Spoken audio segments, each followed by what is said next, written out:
Abra suas Bíblias no livro de Romanos, no capítulo 12. É sobre esses versículos 1 e 2 de Romanos 12 que nós vamos falar. Mas, antes de ler, nós estamos agora, entramos hoje exatamente no mês de junho, né? E nós sabemos que o mês de junho ele é conhecido por uma data, por acontecimentos, que além de movimentar muito o mercado financeiro, também traz muita animosidade às pessoas. E não é porque eu estou de camisa xadrez que eu vou falar de festa junina, não vai ser isso.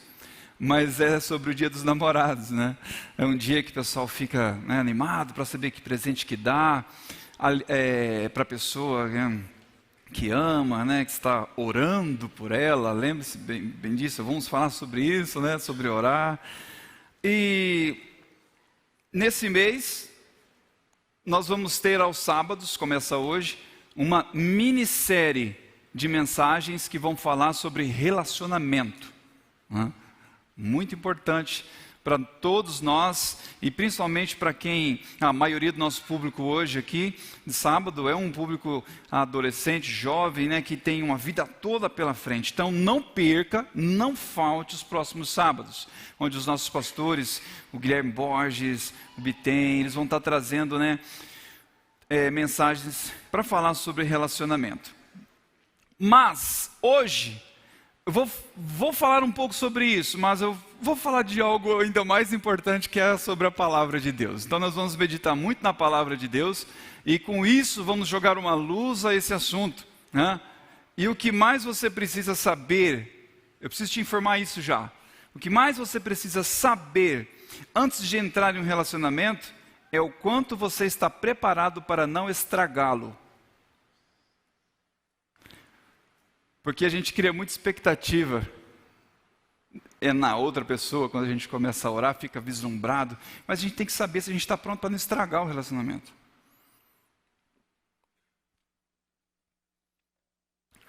Até porque mais importa saber quem nós somos em Cristo do que se a pessoa pela qual nós vamos orar atende os nossos pré-requisitos. Vale mais saber se nós estamos em Cristo, como está a nossa situação com Jesus, Porque eu preciso avisar você, vai chegar um momento do seu relacionamento, quando você estiver vivendo ele, que com certeza você vai ver que os pré-requisitos não foram atendidos. Aí é que vai valer, vai importar quem é você em Cristo. Isso vai depender totalmente de como o seu pensamento está sendo formado. Isso vai depender de em que ou em quem você tem se moldado. Em que ou em quem você está tomando a forma ou a forma. É por isso que a mensagem de hoje chama de volta à forma. De volta à forma. É sobre isso que nós vamos dizer. E essa palavra forma, a origem dela no grego é morfe. E nós conhecemos uma palavra metamorfose, que é mudança de forma, é um termo bem conhecido. E também significa aparência ou imagem, Engraçado que essa palavra morfe, ela está em várias palavras que nós conhecemos. Por exemplo, os meninos aí, a turma da academia, eles sempre vão estudar os biotipos. Essa palavra está nos 3 biotipos, Quem sabe os biotipos? Ectomorfo, Mesomorfo e, eu até anotei aqui, endomorfo. São os 3, O ectomorfo é o famoso magro de ruim. Não sei se tem alguém aqui que come pra caramba, mas não engorda. Não precisa constranger o irmão que está do seu lado, que é assim. E o mesomorfo é aquele que nos dá raiva, Ele tem um corpo definido por si só, nem precisa treinar para ter corpo definido. Você fala, puxa vida, como eu gostaria de ser assim. E o endomorfo é o que ganha peso só de olhar para a comida. Você, não se entrega, irmão, não. O bullying aí, vai devagar com o bullying, tá?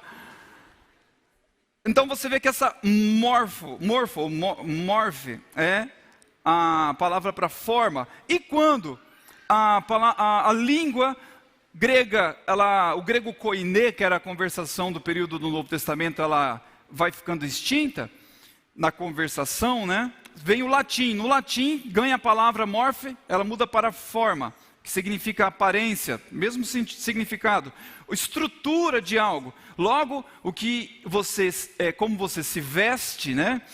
As coisas que você fala, que você publica no seu Instagram, no seu TikTok, informa quem é você, né? Então, forma é isso, é aparência. Você acaba entregando pelo modo como você se veste. É fácil de reconhecer um skatista, né? Aquela calça folgadona, aquele tenisão com silver tape, né? Você fala, pô, o cara anda de skate. É fácil você conhecer um jogador de futebol também, né?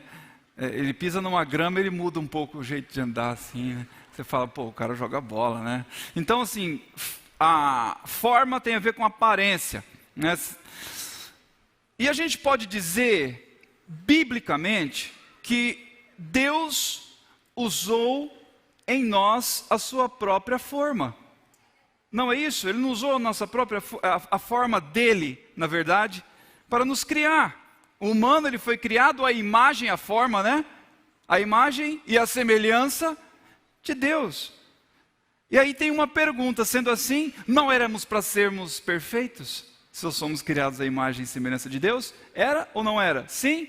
E o que nos impede de sermos perfeitos como Deus? Alguém arrisca? E quem falou? Levanta a mão. Glória a Deus. Crente. Esse é crente. O pecado é que nos impede de sermos perfeitos. Como é que é o nome do pastor aí? João, pastor João. Olha aí, ó, João Batista, cara.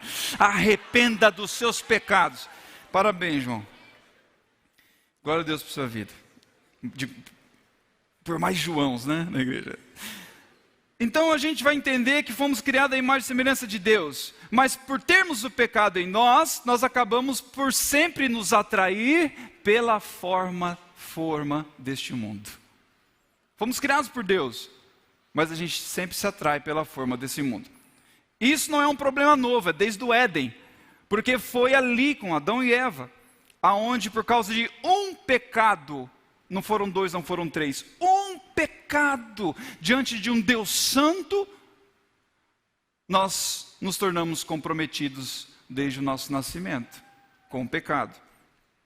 Isso veio percorrendo toda a história. E quando chega em 57 depois de Cristo, o apóstolo Paulo escreve uma carta para uma igreja de Cristo na cidade de Roma, que é a carta que nós temos aqui, a primeira carta do Novo Testamento, carta aos Romanos. E esse problema é tratado pelo apóstolo Paulo, quando ele escreve esta carta. O problema, mais do que nunca, continua tendo que ser tratado, e até os dias de hoje esse problema tem que continuar sendo tratado. Por isso hoje nós vamos aprender o caminho de volta à forma. Quem já achou Romanos 12 aí, versículo 1 e 2, diga amém, amém. Então, sentado mesmo, você vai acompanhando comigo. Diz assim: portanto, irmãos, rogo-lhes pelas misericórdias de Deus que se ofereçam em sacrifício vivo, santo e agradável a Deus. Este é o culto racional de vocês.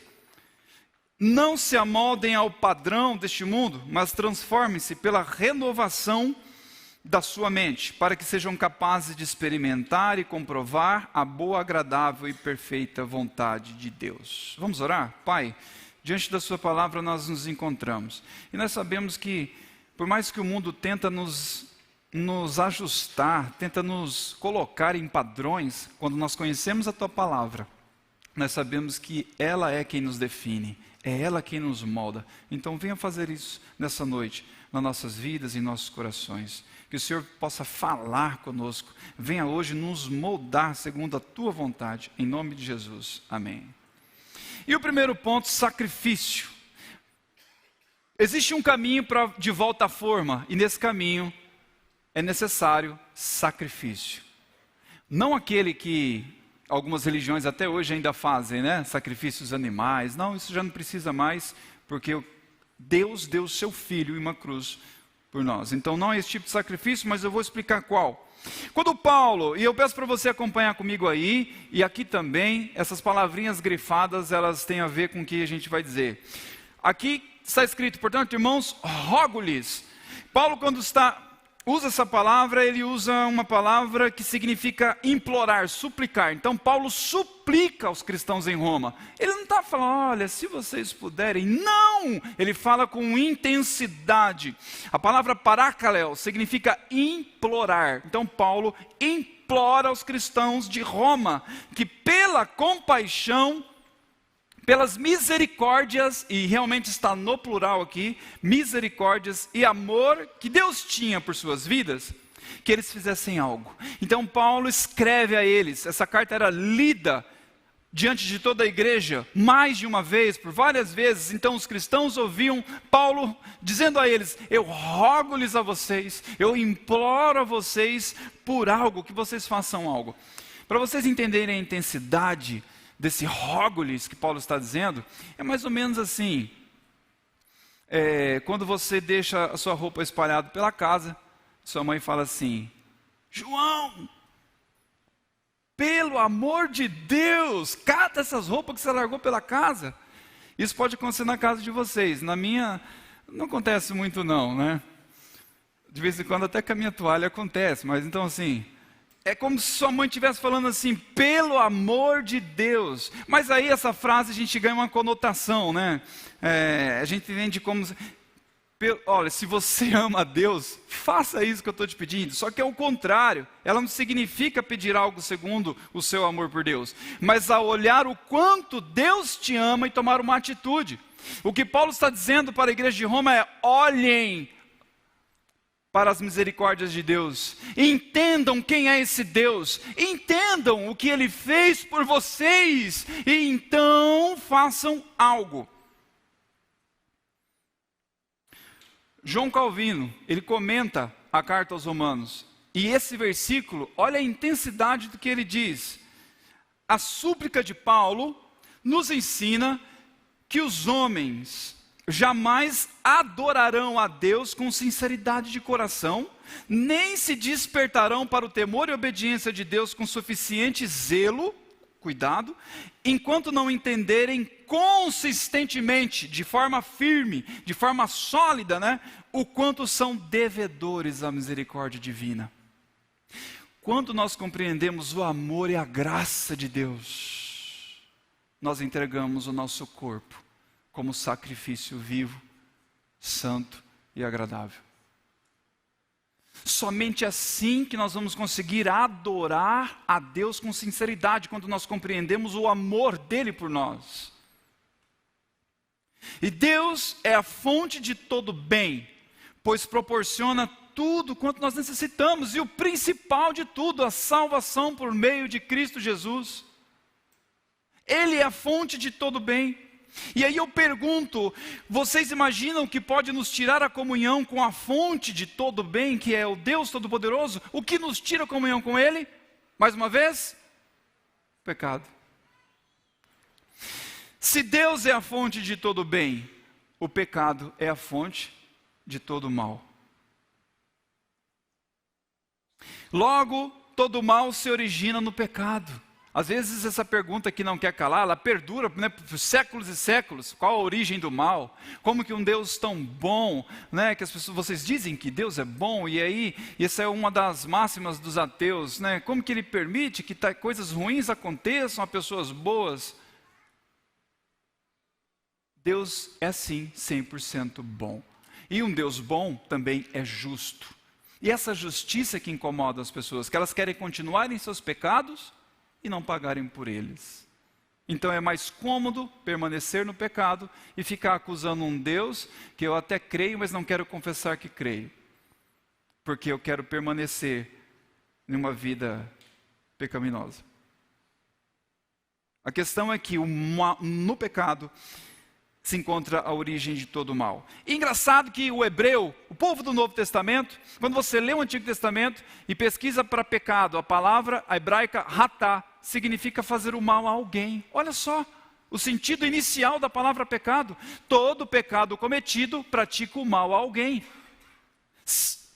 Imagina o pecado que você quiser agora sendo cometido, para ver se alguém não vai sair prejudicado nessa. Por isso a necessidade de nos entregarmos como sacrifício. O caminho de volta à forma é necessário o sacrifício. Pois todo pecado, ele vai nascer de satisfazer a nossa vontade a qualquer custo.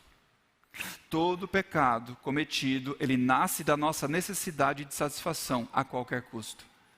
Por isso, que não adianta você pensar hoje, na idade que você tem, se você está solteiro, independente da sua idade, em ter um relacionamento com alguém. Porque você vai entrar nesse relacionamento para estragá-lo. Porque não houve transformação na sua vida. O que Paulo está implorando é que pelo amor que Deus tem por nós, para que venhamos entregar, oferecer nosso corpo em sacrifício. E aqui ele utiliza para a palavra entregar ou oferecer o nosso corpo, uma palavra que significa literalmente oferenda. Isso que as pessoas fazem a outros deuses, sabe? Mas com o nosso próprio corpo, entregar a Deus, ao Deus Todo-Poderoso. Entregar, e aqui quando ele usa a palavra corpo, soma, significa não somente este corpo, mas tem o sentido de uma pessoa considerada num todo, físico e material. Então ele está dizendo, olha, eu rogo-lhes, vocês cristãos de Roma, e vocês cristãos, jovens cristãos da primeira igreja batista de Campo Grande, entreguem o vosso corpo como sacrifício vivo, santo e agradável a Deus. Não somente a carne, mas é o seu todo, o seu corpo, sua alma e seu espírito. E quando nós compreendemos o amor de Deus, nós nos consagramos a Ele por completo. E o corpo não está fora disso, não é exceção o nosso corpo. O nosso corpo é consagrado a Deus. E aí quando você entrar num relacionamento com uma pessoa que também tem esse mesmo pensamento, é diferente.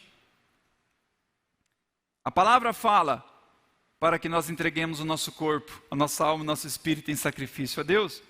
E o que o mundo diz? Qual é a forma ou a forma do mundo diante disso?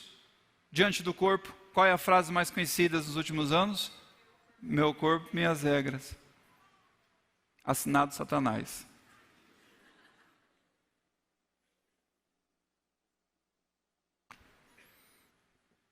É aqui, com esse pensamento pós-moderno,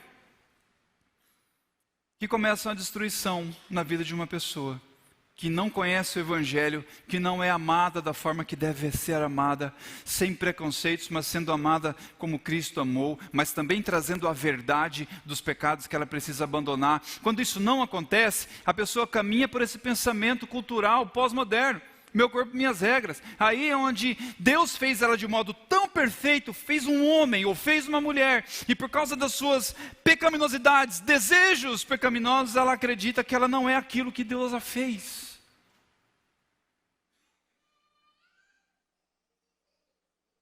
Por isso eu disse assinado Satanás, porque ele quer destruir o que Deus construiu.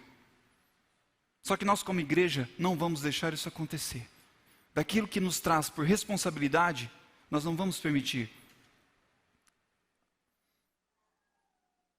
E dentro dessa depreciação do corpo, que deve ser entregue a Deus, mas a cultura pós-moderna depreciativa, tem uma das culturas que é o tal do nudes, né? Ou sexting. Olha o que diz o jornaldoeste.com.br. É tratado como normal. A prática do nudes ou sexting é perfeitamente normal, pois é uma forma de expressão onde o principal objetivo é a obtenção máxima do prazer através do movimento exibicionista, motivado pelo desejo erótico. Ele traz como uma prática normal. Só que a reportagem prossegue e está escrito assim: uma violência real, a exposição dessas imagens de alguém que recebe e as expõe, né? Expõe o outro, e que fere a intimidade alheia do indivíduo, seja homem ou mulher. Quais seriam as consequências dessa exposição? Infelizmente, compartilhamento indevido de fotos, vídeos, pode levar a pessoa a adoecimento mental severo. O que tem de normal nisso? É destrutivo. Não tem nada de normal nessa prática. Essa prática é demoníaca e pecaminosa. A origem dela está no mal, está no pecado. E não só isso, ela também ocasiona, desperta sintomas característicos de ansiedade generalizada, depressão, alucinações, fobias, medos, né, intensos e até mesmo suicídio. É assim que o mundo olha para o que nós devemos fazer com o corpo. Assim é o padrão do mundo. E aí eu digo que o salário do pecado é a morte. É sim, é fato, vai acontecer. Porém, o salário da nossa morte na cruz de Cristo, junto com Ele, é a vida. É o contrário. Enquanto o salário do pecado é a morte, o salário da nossa morte, do nosso sacrifício na cruz com Cristo é a vida. Por isso, Paulo roga: entreguem os vossos corpos como sacrifício vivo, santo e agradável a Deus. E para que haja um sacrifício verdadeiro, deve existir o que no sacrifício? Morte. A morte de nós mesmos, a morte das nossas concupiscências, a morte do nosso desejo pecaminoso. Desejo temos, mas a questão é o quanto nós bebemos do Espírito Santo ao ponto de dizer não. E ao compreendermos que Deus é a fonte de todo bem e que Ele nos amou entregando o Seu Filho para nos salvar, nós entregamos a nossa vida a Ele e trilhamos um caminho de volta à forma original. E um desses caminhos, o batismo, por exemplo, olha o que significa. Simboliza o sacrifício, significa a morte da velha criatura e o nascimento da nova criatura. Só que agora a existência sendo em Cristo, não mais nesse mundo. Morremos para nós, morremos para o mundo e passamos a existir em Cristo. Esse é o sacrifício. O batismo simboliza muito bem a morte e o nascimento de uma nova criatura. E é aqui, naquele batistério ali, onde tudo começa, acaba de nascer e tem uma vida toda pela frente. E nesse caminho de volta à forma, existe um processo chamado santificação. Por isso Paulo fala: entregue o vosso corpo como sacrifício, morte para você. Você morreu. Você pode até recitar Gálatas 2:20 o tempo todo na sua vida. Fui crucificado com Cristo e agora não vivo mais eu, mas Cristo vive em mim. Você pode dizer isso quando você morreu para você mesmo. E esse processo de santificação está aqui. Sacrifício vivo, você passa a viver em Cristo. E um sacrifício santo, você tem uma vida de santificação. E oferecer o nosso corpo como sacrifício vivo e santo nos tornará cada dia mais a forma, a existência e a semelhança de Cristo Jesus. Por isso é necessário vivermos esse sacrifício. Enquanto nós olhamos para o texto, quando Paulo diz ali, entregar o sacrifício, entregar o vosso corpo como sacrifício, tem um tempo verbal muito interessante que só ficou lá com o grego koide. Hoje não existe mais esse tempo verbal, que significa uma ação concluída, porém ela é uma ação completa, porém não concluída. Significa que entregar o nosso corpo como sacrifício vivo e santo e agradável a Deus não é uma vez só, mas é um estilo de vida. É todos os dias. Lembrar que morremos para nós e que vivemos para um Cristo Salvador, um Deus de amor, um Deus de graça. E aí ele diz mais: não só vivo e santo, mas também agradável. E a palavra utilizada aqui dá sentido de aceitável a Deus. Logo, Paulo afirma que a única coisa que de fato agrada a Deus é aquilo que Ele ordenou. Não o que você acha, não o que você tenta negociar com a palavra, não aquele versículo que você pula a página porque você não concorda com ele, mas o que agrada a Deus é só o que Ele te ordena a fazer. Uma vida de obediência é o sacrifício vivo e santo. E ele termina aqui dizendo, versículo 1, este é o culto racional de vocês. Alguns vão utilizar esse versículo para definir uma liturgia cultica. E não é isso que o versículo está dizendo. Tudo bem, você pode dizer um culto racional, né? Um culto organizado, um culto que tenha ordem. Sim, tem outros versículos que vão falar sobre isso. Mas esse daqui tem um significado diferente. Este é o culto racional de vocês. A palavra para culto, latreia, significa serviço, trabalho. Não é somente vir até aqui, Ouvir a palavra, erguer nossas mãos e adorar, não. É como você vive lá fora depois. Servir a Deus, com respeito ao serviço dos sacerdotes, esse é o sentido da palavra. E os sacerdotes faziam sacrifícios. Por isso, sua vida em sacrifício santo e agradável é um culto a Deus. Esse é o culto racional. Lógicos é a palavra. O seu culto não é por emoção, mas é com a razão. O seu culto não é somente quando você chora ou sente arrepios aqui com um louvor bonito. O seu culto a Deus é como você se comporta em adoração a Ele quando você está sozinho. Diante da tela do seu celular, diante da tela do seu computador, a 1h da madrugada, quando seus pais permitiram que você ficasse na frente dele. Ali é o seu culto a Deus. Ali você adora a Deus. Quando você foge da aparência do mal. Quando você escolhe adorar, quando você escolhe orar, quando você escolhe ler a palavra, se encher do Espírito, ali é o seu culto a Deus. Essa adoração maravilhosa é só a cereja do bolo.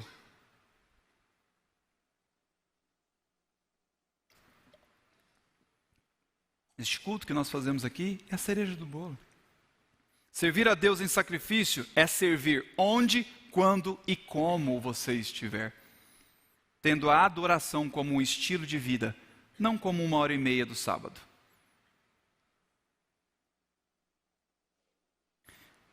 E eu preciso dizer, se isso não estiver consertado na sua vida, não adianta você nem começar a orar por alguém. Porque Deus não vai deixar que você estrague a vida de uma outra pessoa. Principalmente de um filho ou de uma filha dele. Pode ser que há permissão para que você se enrosque com alguma coisa que vai te dar muito problema. Mas um filho ou uma filha ele não vai deixar. E nesse caminho de volta à forma, além de sacrifício, de entregar o nosso corpo como sacrifício vivo, santo e agradável a Deus, de uma adoração verdadeira, de uma vida genuína, também tem um segundo passo, a vontade de Deus. Compreender a vontade de Deus, que é o versículo 2. Não se amoldem ao padrão deste mundo, mas transformem-se pela renovação de sua mente, para que sejam capazes de experimentar e comprovar a boa, perfeita, ou a boa, agradável e perfeita vontade de Deus. Vocês entenderam que a gente fala muito isso? Porque a vontade de Deus para a sua vida, ela vai ser a boa, perfeita e agradável, só que as pessoas esquecem de falar. Você já entregou seu corpo vivo como sacrifício? Seu corpo como sacrifício vivo e santo? Senão você não vai saber o que é a vontade de Deus. Você está se alimentando das coisas de Deus, não se amoldando aos padrões desse mundo, então você não vai conhecer a vontade boa, perfeita e agradável de Deus. Paulo, quando ele diz, não se amoldem, talvez na sua versão, não vivam conforme, que é o mesmo sentido. Olha a palavra forma novamente aqui, ou forma. Ele, na versão NVI, ele fala, não amoldem. Não vou falar língua estranha não. Significa formar, significa modelar, ser conformado, ser guiado. E sabe qual é o significado dessa palavra que eu achei mais interessante? Significa ajustar. Paulo está falando, olha, não tentem se ajustar a este mundo, não se ajustem. Sabe o que é ajustar? É a tal da gambiarra. Você não cabe em uma coisa, mas você tenta viver aquilo. Você tenta se enquadrar naquele padrão, que é o padrão do mundo que Paulo está dizendo. O que acontece é que a igreja em Roma, ela enfrentava o problema, alguns problemas quando Paulo escreve esses versículos. Ela enfrentava o problema da tentativa de judaização. O que significava isso? A igreja de Roma é composta por judeus e por gentios. Quando Paulo escreve essa carta, possivelmente os judeus tinham retornado para Roma. Se eu não me engano, na época do imperador Cláudio, se eu não me engano era Cláudio, que mandou com que todos os judeus saíssem de Roma, foram expulsos. E com isso ficaram só gentios, os que não eram judeus, que não tinham a cultura judaica. Mas aqui quando ele escreve, os judeus possivelmente voltaram. Então havia o problema de tentativa de judaização. O que significa isso? Era impor a um romano, um grego, ou que não era judeu, que quando se convertesse na igreja de Cristo, passasse pela circuncisão, para ter sentido da aliança, que Jesus já tinha cancelado essa aliança. A nova aliança é no sangue de Cristo e não na circuncisão. Era como se hoje na igreja eu começasse a colocar candelabros, arca da aliança, tocasse um chofar aqui. A igreja de Cristo não é isso. Isso é judaização. E eles tentavam fazer isso. E pelo outro lado, existiam os libertinos, né? Aqueles que tentavam viver na libertinagem, que eram os gentios. E Paulo dá um recado a eles. Olha o que diz Romanos 6, versículos 1 a 3. Não precisa abrir, vai ser projetado aqui. Eu enviei, acho que me dá uma olhadinha aí. Mas ele diz assim, olha o problema da igreja. Paulo diz assim para eles, que diremos então? Continuaremos pecando para que a graça aumente? De maneira nenhuma. Nós, os que morremos para o pecado, como podemos continuar vivendo nele? Ou vocês não sabem que todos nós, que fomos batizados em Cristo Jesus, fomos batizados em sua morte? Mais uma vez ele está falando sobre sacrifício. O que acontecia é que eles queriam viver conforme seus desejos. A graça de Deus sobre nós, então posso pecar à vontade, que eu vou ter perdão. Na verdade, quem pensa dessa forma, ainda não se converteu. Ainda precisa ser convencido pelo Espírito Santo do pecado, da justiça, do juízo, e entregar a vida para Jesus. E acontece que hoje nós vivemos nesse período pós-moderno, uma geração líquida. Esse padrão, essa pós-modernidade, ela tenta nos amoldar, ajustar aos padrões do mundo. Essa liquidez, eu sou isso, daqui a pouco eu não sou mais, agora eu sou aquilo, aí eu me declaro isso, aquilo. Coisas que você nem entende que a pessoa está falando que ela é, daqui a pouco ela não é mais aquilo. Tudo isso é fruto dessa cultura pós-moderna. E isso leva muitos a crises de identidade. Crises existenciais. Eles acabam perguntando, de que forma eu sou, né? Quem sou eu? Não estou me entendendo mais quem eu sou. Isso é um padrão do mundo que tenta destituir o que Deus construiu. E ele diz, não se amoldem, vivam conforme, não vivam conforme. Existe uma coisa mecânica nas fábricas aqui, né? Quem trabalha em fábricas de qualquer tipo de construção vai saber o que eu estou dizendo, ou conhece um pouco sobre isso. Para que você construa isso aqui, por exemplo, essa mesa, ou qualquer outra coisa que você vai jogar num molde, numa forma, você precisa destruir, você precisa desconstruir a matéria-prima. E é isso que o mundo tenta fazer conosco. Desconfigurar a nossa essência, para então nos colocar em moldes que não são de Deus.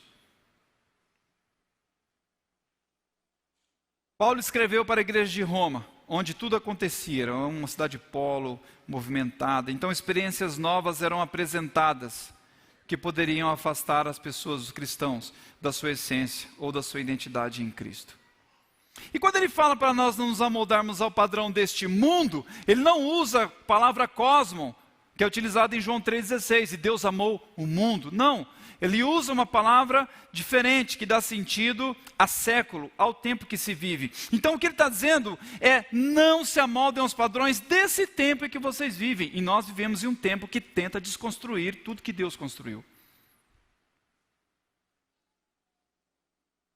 O que Paulo está dizendo é, não se ajustem mais a um mundo do qual vocês não pertencem mais. Não tentem se adaptar, né, a tal da gambiarra, a forma existencial onde vocês não cabem mais, a forma da onde vocês foram retirados por Jesus Cristo. Não voltem para ela. Mas ele diz, sejam transformados pelo poder do Espírito. Pela renovação da sua mente.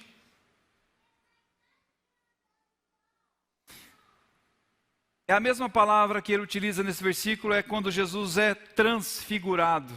Quem conhece a passagem de Jesus é transfigurado? Levanta a mão. Quem está lendo a Bíblia e sabe que ele foi transfigurado ali, quando levou Pedro e Tiago com ele, e João, e aí vem Moisés, vem Elias, e ele muda de forma, é a mesma palavra.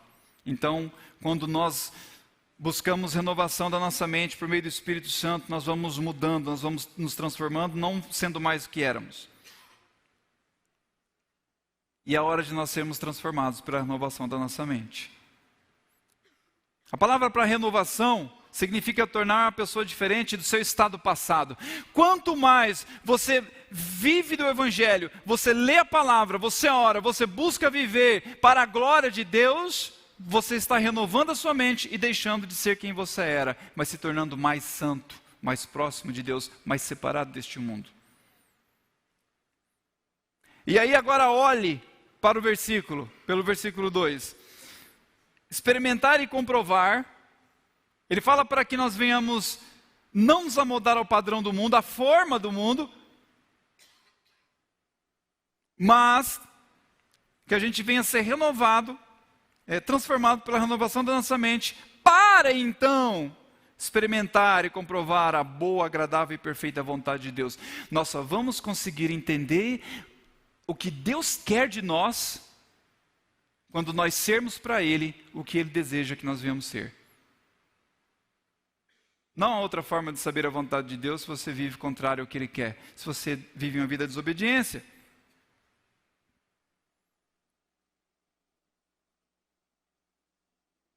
Quando nós somos inconformados, ou seja, resolvemos não viver mais a forma desse mundo,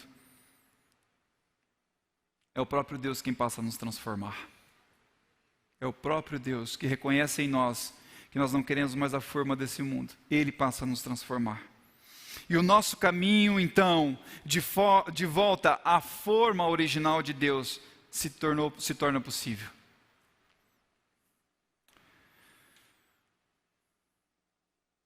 Houve alguém que foi o mais inconformado de todos os tempos. Houve alguém que deixou a sua forma ou a sua forma original por um motivo. Jesus é o maior inconformado de todos. O nosso caminho de volta à forma original de Deus só se tornou possível porque alguém deixou a sua forma original. Filipenses, capítulo 2, versículos 5 a 11. É o que eu estou dizendo.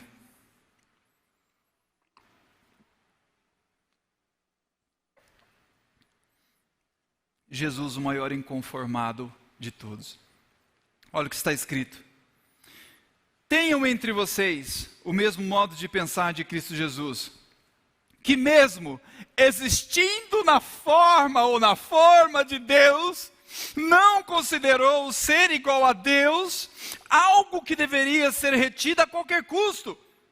Pelo contrário, ele se esvaziou, assumindo a forma de servo. Mais uma vez a palavra forma, ele deixou a sua origem e se tornou como nós, tornando-se semelhante aos seres humanos.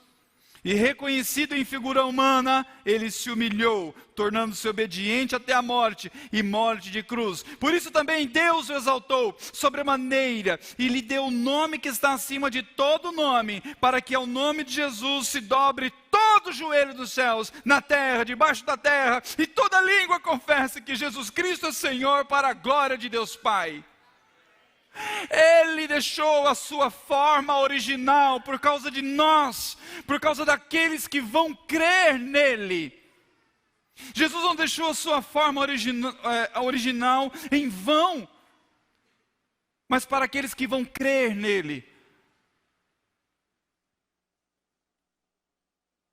E esse caminho de volta à forma só é possível porque Jesus deixou a sua forma e se tornou como um de nós. E aí eu quero voltar lá no versículo 1. Diante disso aqui, nós precisamos compreender a misericórdia, a graça e o amor de Deus por nós. Um Cristo que se desfez da sua originalidade por causa de nós. Como então não entregar o nosso corpo a Ele? Como então não adorá-lo de fato e de verdade com as nossas vidas, com as nossas atitudes? Enquanto o mundo nos impõe mudanças constantes de forma, eu preciso te dizer, o Evangelho nos convida a uma nova e definitiva natureza. E aquele que vive uma nova natureza não se amolda aos padrões desse mundo. Aquele que vive essa nova natureza não sente mais prazer em ser enquadrado a uma forma da qual ele não cabe mais.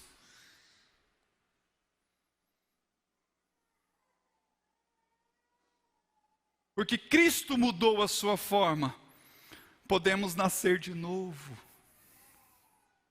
Porque Cristo veio e morreu e levou a mim, a sua dor sobre Ele, nós podemos nascer de novo. Nós podemos ter uma nova natureza, e essa nova natureza nos coloca de volta à forma original. Essa nova natureza é que nos faz novamente, ou talvez pela primeira vez na sua vida hoje, saber qual é a sua identidade. Filho amado, filha amada do Pai. Essa é a identidade de quem tem e vive essa nova natureza, que não se amolda aos padrões desse mundo, mas decide se entregar o seu corpo. Entregar não somente a soma, o corpo não, mas é a soma de tudo, corpo, alma, espírito, a esse Deus de graça e de amor. E por isso eu quero encerrar dizendo a você qual é a forma original que nós precisamos voltar. E se você que ainda não vive essa nova natureza, o que é necessário para vivê-la? João capítulo 1, versículos 12 e 13. Contudo, aos que receberam, aos que creram em seu nome, deu-lhes o direito de se tornarem filhos de Deus, os quais não nasceram por descendência natural, nem pela vontade da carne, nem pela vontade de algum homem, mas nasceram de Deus. Essa é a nova identidade de você, que hoje vai dar esse passo em direção de Jesus, confessando Ele como Senhor da sua vida. Se você não fez, hoje, uma nova natureza vai se originar em sua vida. E você vai saber quem é você, filho amado do Pai.